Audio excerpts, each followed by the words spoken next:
Let me tell you a little bit about myself. My name's Frank Monea. I've been involved now in the martial arts for about 31 years, teaching since 1985.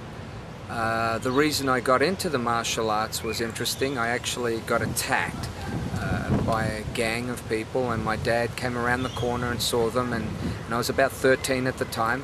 He came around the corner and he saw them and scared them off, and he said, you need to learn something.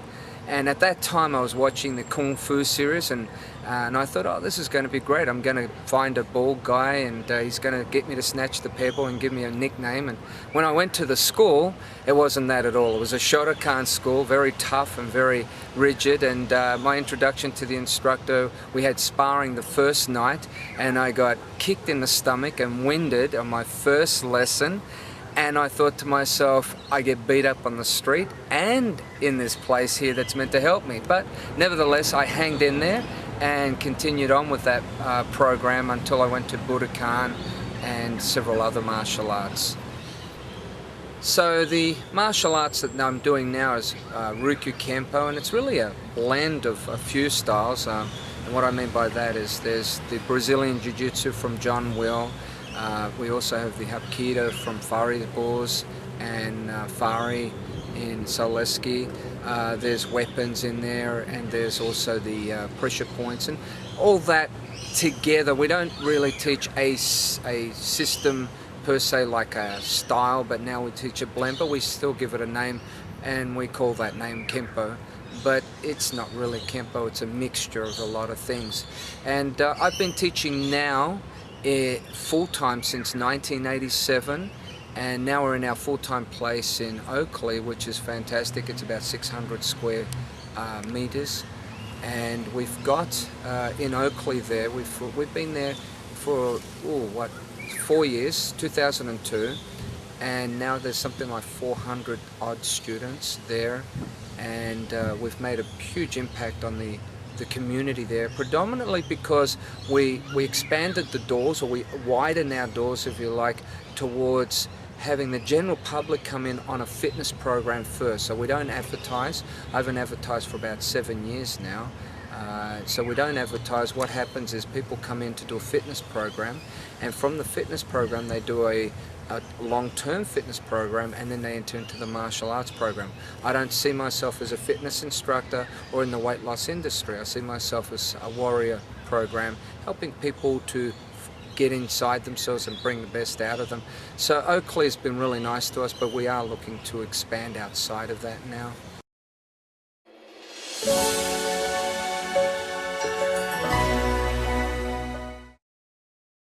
You know, when I first started the martial arts, to be honest, all I wanted to do was teach a martial arts. And what really got me to do the martial arts, I didn't aspire to be a martial arts instructor. I got married and I had a child really early in life. I was 22 when I had a baby, and I was doing night work, and I decided I can't do this anymore. So I started doing full-time sales work, if you like. And from there, one individual said to me, can you please teach my son some martial arts? And because he saw me handle an altercation at that time. And how I handled it was I talked the guy out of not fighting. That's how I handled it, and he really liked that. And he said, how did that happen? I said, well, I don't need to fight. I don't need to prove myself to anyone. I train hard enough, and I train too hard to waste it on an ego. And so because of that, he got me to teach his son, but I was really apprehensive about that. So I had his son, and the next thing I know, I got 6 people, and then from there I've got a garage full of people. Then I had to hire a hall, and from hiring a hall I just didn't have any more room, so I kept on expanding from there. And then and the real thing is, and why I mentioned I was a salesperson and so on, was because I was destitute, and the only thing that kept me going was the martial arts. One of my greatest memories in the martial arts was I was about 13, and like I said, I got picked on, and so at this time I'm about 14, 15 in my judo, and everyone didn't like me there because I kept to myself.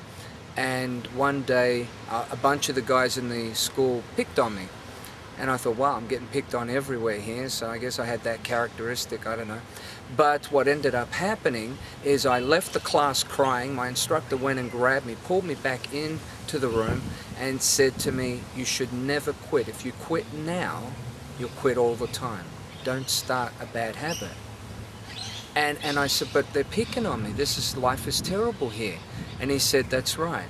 But if you stand strong and do what you're supposed to do, what's in your heart, then the others will fall around you. And you'll still stand because of what you believe in. So I took that on board. He never told the guys off for picking on me. He never told them off for anything.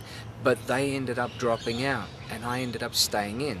So when I was in sales, I did poorly. 6 months I didn't sell one thing. I've got a child, I've got a wife, and I've got $80 income and my rent's $90. And then I met some individuals, and what my boss paid for me to do a seminar, and there was Wayne Dyer, Zig Ziglar, it was Dennis Waitley, Zig Ziglar, and a few other people like that. And they said a couple of things. They said, you've got what it takes, now all you have to do is do what it takes. And I heard that, and I hadn't sold one thing in 6 months. And the next week I sold 14 properties and I became sales manager real quick. And then I thought, I want to impact on people's lives like that too. Who's got a light inside them that it's going out? Well, I want to help make sure that light goes back on. And so I use the martial arts to light people's life. So that's my future now, is not to teach anymore as much as I'm doing, because I can only effectively get to 10 people. But if I can get to leaders, then we can effectively get to many more people. So now there's a saying I go by which was taught to me: if you lead people, you're doing good, but if you lead leaders, you're doing great. And so I'm doing it that way from here. I used to say in my classes, if we can change you now, if you come to me and say, Frank, thank you very much, I've changed. I say, well, that's 1/4 of what I really wanted to do with you. So I don't think I've succeeded.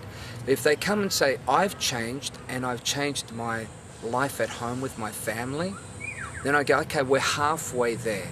But then if you say to me, I've changed, my family's changed, and my work has changed, we're 3/4 of the way there. But then if you tell me I've changed, my family's changed, my work has changed, and what I do for others has changed, I've succeeded. And so my goal is to help leaders help others in that same fashion.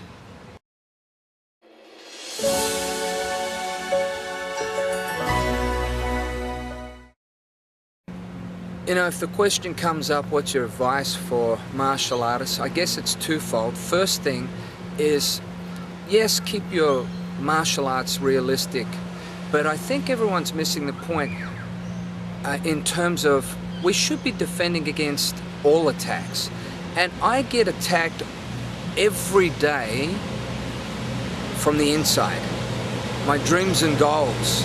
I have resistances that pop up all the time. I get more attacks on my dreams from the inside than I get physical attacks. And I think there have been more deaths of dreams than there have been deaths on knife attacks. And if people are saying, we've got to keep our martial arts real, then keep it real and start on the inside. What are you killing on the inside? First, it's your dreams and goals, and that causes distress. Distress causes depression. Depression causes disease, and disease causes death of the physical body.